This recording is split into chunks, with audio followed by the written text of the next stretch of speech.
તો good morning મિત્રો, કેમ છો બધા? મજામાં? તો આજનો આપણો બીજો દિવસ છે દ્વારકાની અંદર. અત્યારે હું તમને જણાવું છું કે અમે આ હોટલની અંદર રોકાયા હતા. હોટલ ખૂબ સુંદર હતી, સરસ હતી. પર પર્સન આપણને 300-400 રૂપિયામાં અમારું કમ્ફર્ટેબલ થઈ ગયું. પણ દ્વારકામાં આવો છો તો પ્રોપર દ્વારકાની અંદર તમારે રૂમ નથી લેવાની. તમે રૂમ 1-2 કિલોમીટર થોડું બહારના વિસ્તારમાં જો તમે રૂમ શોધો છો તો તમને ઇઝીલી રૂમ મળી જાય છે. તો જ્યારે પણ આવો છો તો દ્વારકાથી બહાર તમે શોધવાનો પ્રયત્ન કરશો. ના મળે તો હું તમને આ હોટલનો એડ્રેસ તમને લિંકની અંદર મેન્શન કરી દઈશ. આ હોટલનું નામ છે દ્વારકેશ રેસિડેન્સી, જે એક્ઝેક્ટ દ્વારકા મંદિર છે, ગોમતી ઘાટ છે, એની ઓપોઝિટ સાઈડ પર 2-3 કિલોમીટરની અંદર આવેલી છે.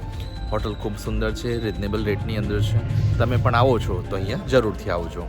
હવે અમે જઈ રહ્યા છીએ શિવરાજપુર બીચ, જ્યાં અમારો પ્લેસ બાકી હતો. તો હવે એ પ્લેસને વિઝિટ કરવા માટે અમે જઈ રહ્યા છીએ. બન્યા રહો, હું તમને બતાવવાનો છું શિવરાજપુર બીચ.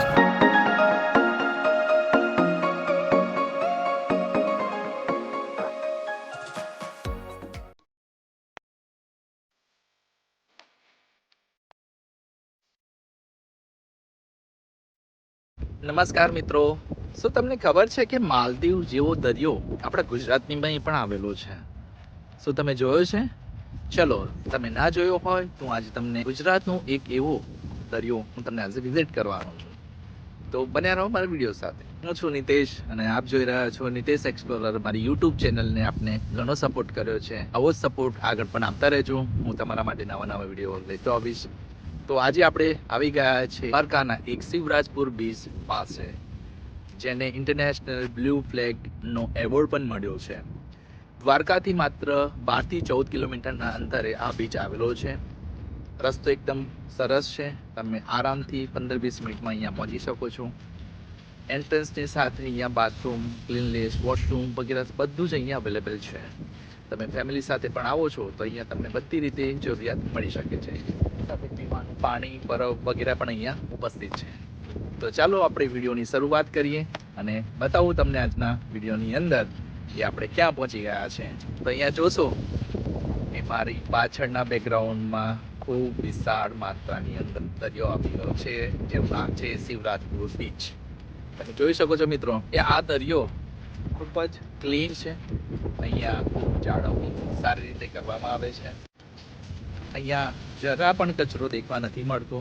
એટલે આ બીચને બ્લુ ફ્લેગનો એવોર્ડ પણ એનાયત કરવામાં આવ્યો છે. તમે જોઈ શકો છો મારી બાજુમાં. હું તમને પૂરો વ્યૂ બતાવવાનો છું. તો બન્યા રહો મારા વિડીયો સાથે. અને વિડીયોને જો લાઈક, શેર, કમેન્ટ કરવાનું ભૂલશો નહીં. અને તમે પણ જો દ્વારકાધીશને માનતા હો તો કોમેન્ટમાં જય દ્વારકાધીશ લખવાનું ચૂકશો નહીં. બન્યા રહો મારા વિડીયો સાથે. તો ગાઈસ, તમે જોઈ શકો છો અત્યારે આપણો શિવરાજપુરનો બીચ ખૂબ જ સરસ દેખાઈ રહ્યો છે. તમને અહીંયા હું સ્વચ્છતાની વાત કરી તો અહીંયા તમને જરા પણ કચરો જોવા મળે નહીં. તમે જોઈ શકો છો કે પ્રવાસીઓ અહીંયા ફોટો સેશન માટે, રીલ્સ બનાવવા માટે અહીંયા આવતા હોય છે જનરલી.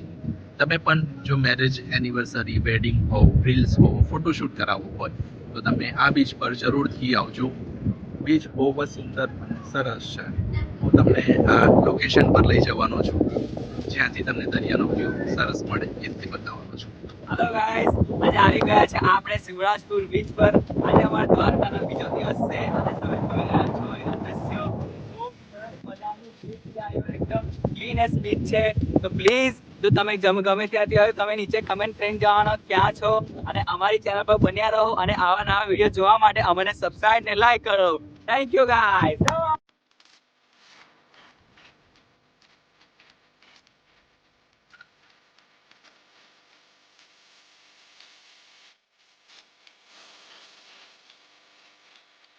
તો ગાઈસ, જોઈ શકો છો અત્યારે આપણે આવી ગયા છે શિવરાજપુરની વચ્ચેની સાઈડ પર.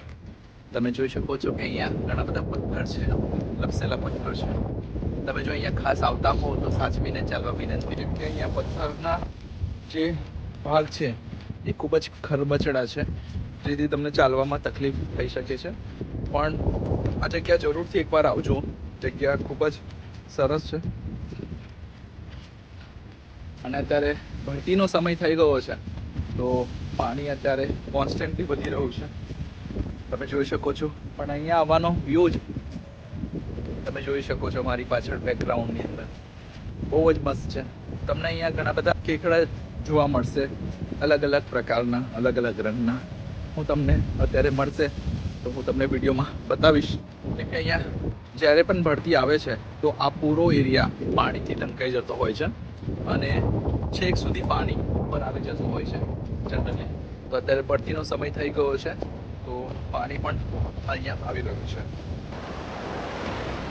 તો ગાઈઝ તમે જોઈ શકો છો દરિયો ખૂબ જ સુંદર લાગી રહ્યો છે અને અત્યારે તમે જોઈ શકો છો ઘણી બધી બોટ્સ દરિયાની અંદર ઊભી રહી છે. તો અમે પણ હવે જઈશું બોટિંગ કરવા માટે. તો ચાલો તમને બોટિંગની મજા કરાવીએ. તો ગાઈઝ અત્યારે આપણે બોટિંગ કરાવી છે જે આપણને પર પર્સન 200 રૂપિયામાં લઈ જશે ત્યાં આપણે રેડ ફ્લેગ સુધી. અને અમારા સાથી મિત્રો પણ આવવા માટે રેડી છે. તો જઈએ. તમે જોઈ શકો છો કે અત્યારે દરિયાના મોજા ખૂબ જ ઊંચા ઉછળી રહ્યા છે.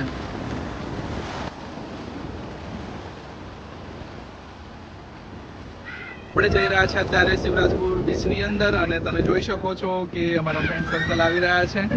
દરિયો ખૂબ તોફાની થઈ રહ્યો છે.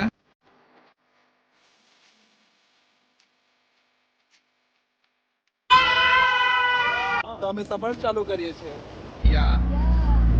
જય દ્વારકાધીશ.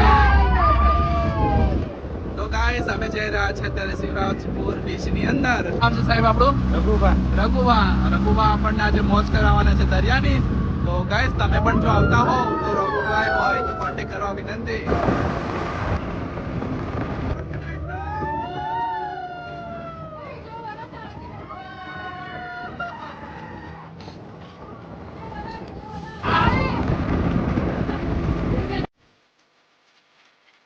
છો દરિયાની વચ્ચે વચ આજુબાજુમાં ક્યાં નથી આપણે કઈ જગ્યા પર પેટ્રોલ કારણ છે કે આપણે પેટ્રોલ લઈને આવ્યા છે એટલે ગભરાવાની કઈ જરૂર નથી દોસ્તો.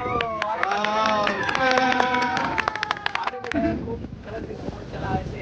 તમે કોઈ આવો તો પ્લીઝ રઘુવાનો કોન્ટેક્ટ કરો. એમને સારી રીતે અમને બોટમાં બેસાડ્યા છે અને સારો ભાવ લીધો છે અમારી પાસે. તો પ્લીઝ બધા આવો તો એમને પહેલા મળો, ખુશીથી બેસાડે અને ખૂબ આનંદ કરાવશો. ગાઈસ મજા તો ખૂબ જ આવી રહી છે પણ ફાટી છે બધો વધારે ઉપરથી પણ સેલ્ફી લઈએ છીએ. મોજ છે. કઈ પણ મુસીબત આવે કે હવે ગભરાવાનું નહીં, સારી રીતે બેસવાનું અને શાંતિ રાખવાનું, ભગવાન પર ભરોસો રાખવાનો.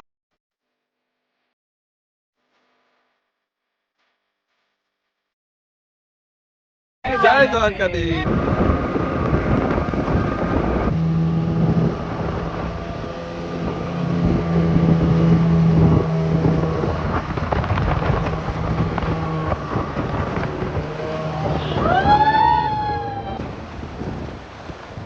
તો ગાઈસ કેવી મજા આવી? એક નંબર. આજનો અમારો અનુભવ બહુ જ ખૂબ સરસ રહ્યો. જે રીતે અમે દરિયામાં ગયા આપણે જોઈ રહ્યા છીએ કે અહીંથી દરિયો એકદમ સુંદર લાગે છે. હજુ અંદર જોઈએ તો દરિયા વિશે ખાસું બધું જાણવા મળે છે અને ખૂબ સુંદર લાગે છે. એટલે તમે પણ શિવરાજ બીચ પર આવો તો એકવાર જઈને આ ભાઈની મુલાકાત લેજો કારણ કે એમને ખૂબ બહુ જ એટલે બહુ જ મજા કરાવી છે. શિવરાજપુર બીચ પાસે શું નામ આપણું બોટનું નામ? આવડમાં રઘુભા. રઘુબાજી આવડમાં. ઓકે.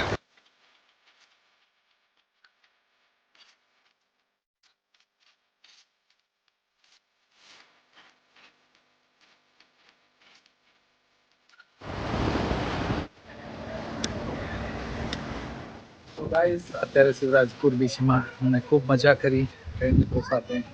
અને તમને પણ આવો વિડીયો જો ગમ્યો હોય તો વિડીયોને લાઈક શેર કરવાનું ભૂલશો નહીં. સાથે શિવરાજપુર આવતા હોવ તો આ વિડીયોને જોવાનું ભૂલશો નહીં. સાથે આપણે હવે નવા લોકેશન પર જઈ રહ્યા છીએ. હું નેક્સ્ટ વિડીયોના બ્લોગમાં બતાવીશ. તો બન્યા રહો મારા વિડીયો સાથે.